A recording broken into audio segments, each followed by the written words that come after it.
Hello, எல்லோரும் எப்படி இருக்கேன்? நான் இப்போ ஜவ்வரிசி வெத்தல் பண்ணி உங்களுக்கு காட்ட போகிறேன். இந்த கிளாஸால் 2 கிளாஸ் ஜவ்வரிசி எடுத்திருக்கேன். அதை ராத்திரி ஊற வச்சுட்டு அதுக்கு மேலே முங்குற மாதிரி தாராளமாக தண்ணியை வச்சு ஊற வச்சுருக்கேன். 1.5 ஸ்பூன் எள்ளு, 1 ஸ்பூன் ஓமம், 1.5 ஸ்பூன் சீரகம் அதை எடுத்திருக்கேன். இந்த குவான்டிட்டிக்கு இது எருவுள்ள மிளகா, அதனால் நான் இத்தனை மிளகா எடுத்திருக்கேன். அதே வேணுங்கிற உப்பு. எப்பொழுதுமே வெத்தலுக்கெல்லாம் உப்பு கரெக்டாக இருக்கக்கூடாது. தண்ணியாக இருக்கும்போது கரெக்டாக இருக்கும், ட்ரை ஆச்சுன்னா அது உப்பு ஜாஸ்தியாடும். அதனால் கம்மியாக போட்டிருக்கேன். வேணுங்கிற பெருங்காயம். நான் இப்போ இன்ஸ்டா பாட்டில் ஏக்கம் பண்ண போகிறேன். இங்கே இருக்கிறதுனால இன்ஸ்டா பாட்டில் கலப்பிச்ச வெள்ளத்தை அதில் விடுறேன். நான் 1 கிளாஸ் ஜவ்வரிசியை நான் 2 கிளாஸ் எடுத்ததுக்கு தண்ணி முங்குற மாதிரி ஊற வச்சேன். இந்த ஊறினது தான் இது பூரம். அதுக்கு 1.5 கிளாஸ் எள்ளு, திருப்பி நான் சொல்கிறேன், 1 கிளாஸ் ஓமம், பச்சை மிளகாய், பெருங்காயம், உப்பு சதைச்சி வச்சுருக்கேன், ஜீரகம், எலும்பிச்சம்பழம், 1/2 மூடி ஜூஸு. சீரகம், எள்ளு, பச்சை மிளகாய், பெருங்காயம், உப்பு சதைச்சது. உப்பு இப்போ கம்மியாக தான் போட்டிருக்கேன், பார்த்துட்டு போட்டுக்கலாம். ஓமம், எலும்பிச்சம்பழம் சாறு கடைசியில் தான் போடணும். இதை நல்லா கலந்துட்டு ஒரு 5 பாட்டில் நான் வச்சதுனால எனக்கு போரல. 5 நிமிஷம் 15 நிமிஷம் டோட்டலி நான் 15 நிமிஷம் வச்சேன். நீட்டாக எடுத்துதான். 1 கிளாஸுக்கு நான் 2 கிளாஸ் தண்ணி வச்சேன்ல, அது பத்தலை. தாராளமாக 1 கிளாஸுக்கு நீங்கள் 3.5 கிளாஸ் தண்ணி நான் திருப்பி சுடு தண்ணி ஆட் பண்ணிட்டேன். 1க்கு 3 கணக்கில் விட்டுக்கலாம்.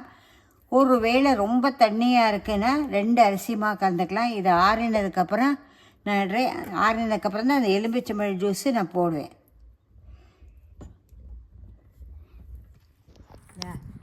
நல்லா வேந்து இது முத்தாக இருக்கணும். வெள்ளை இருக்கப்படாது. வெள்ளை இருந்ததுன்னா வேகலைன்னா எண்ணெயில் பொரிச்சிட்டோன்னா அது பல்லில் ஈசிக்கும். அதனால் இதை மாதிரி முத்தாக இருக்கணும். எலும்பிச்சம்பழச்சாறு அது போட்டு மிக்ஸ் பண்ணியாச்சு. நான் போட்ட கணக்கு எல்லாம் கரெக்டாக இருந்தது. நான் 1க்கு 2 தண்ணி சொன்னது, 1க்கு 3 தாராளமாக வச்சா இந்த இதில் வரும். இப்படி இருக்கும்.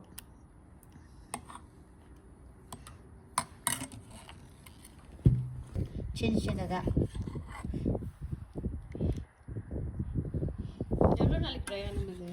இது வெயில் பொறுத்து. நல்ல வெயிலாக இருந்தால் ஒரு 4 நாளைக்கு 2-3 நாளைக்கு உணங்கினாலே போகிறோம். வெயில் கம்மியானால் நல்லா உணங்கணும். உணங்கலைன்னா நல்லா இருக்காது. அது வடக்குன்னு சவுண்டு வரணும்.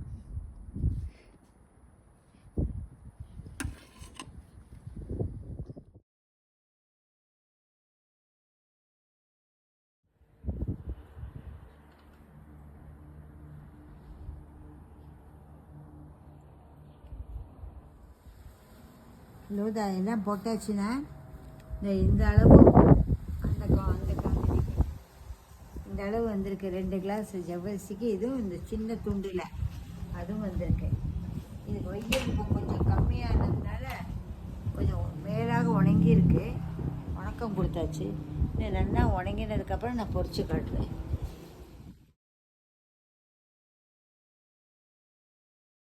ஜவ்வரிசி வெத்தல் அன்றைக்கி எப்படி போட்டேன்னு காமிச்சேன். இப்போ தான் நல்லா உணங்கி கிடச்சாச்சு.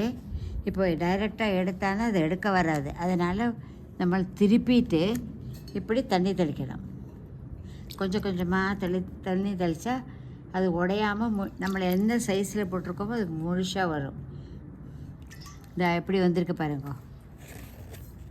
இதை நல்லா காய வச்சுட்டு எடுக்க வேண்டியதான். எப்படி ஈஸியாக ஃபீல் ஆகுதா? எடுக்காட்டு. பாரு எவ்வளோ பாரு ஈரமாக பட்டது இல்லையா? இதா எப்படி வருது பாரு. இதா என் கூட பேரனும் உரிக்கிறான். இதா எப்படி வருது. ஈஸியாக வந்துடும்.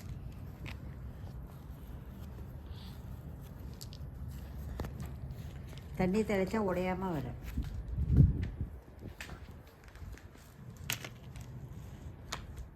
ஜவ்வரிசி வெத்தல் போட்டு நல்லா உடைக்கினேன். வெயில் கம்மியாக இருந்ததுனால 3-4 நாளைக்கு நல்லா உடைக்கினேன். இடத்துல கலகலகலான்னு வந்தாச்சு. இது நான் 2 கிளாஸு காஃபி குடிக்கிற கிளாஸால் 2 கிளாஸ் ஜவ்வரிசி போட்டதுக்கு எனக்கு இத்தனை குவான்டிட்டி கிடச்சிருக்கு. உப்பு எல்லாம் சரி இருக்குது, உப்பு எருவு எல்லாம் கரெக்டாக இருக்குது. இப்போ நான் உங்களுக்கு பொரிச்சு காட்ட போகிறேன்.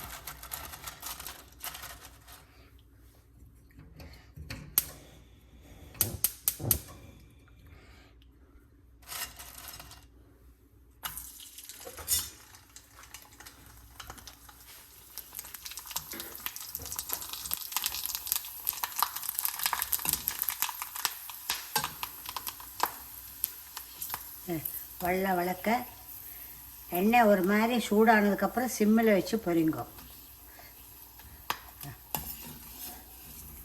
இன்னும் 2 கூட போடுவது.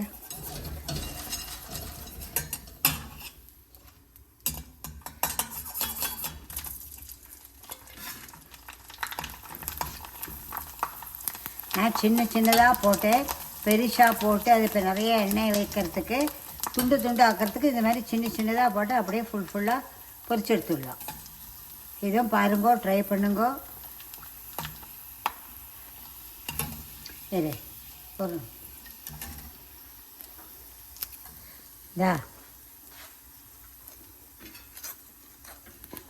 இனிமேல் பார்த்தது நீங்களும் பண்ணி பாருங்கோ. நான் சொல்கிற மெஷர்மெண்ட்டே போடுங்கோ, கரெக்டாக வருது.